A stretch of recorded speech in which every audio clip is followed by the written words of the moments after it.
Hello mga guys, kumusta po kayo? Ngayon ay may order tayo ng customer. Round bouquet na worth 300 real. Una ay pinufold ko ang mga petal ng mga malaking roses at nilinisan ko ang mga baby roses. Pagkatapos ay saka na ako nagsimulang gumawa ng bouquet order ni customer. Pagkatapos kong naitusok ang lahat ng mga bulaklak ng pabilog ay nilagyan ko na ng mga dahon ng raskas sa gilid nito paikot.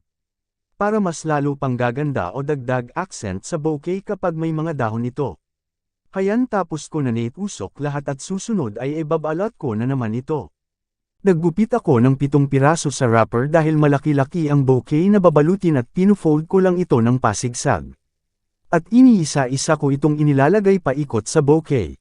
Pagkatapos ko may balot sa bandang itaas ay naggupit naman ako ng 5 piraso sa wrapper para ibalot ko naman sa bandang ibaba. At para matakpan ang foam at hindi ito makita.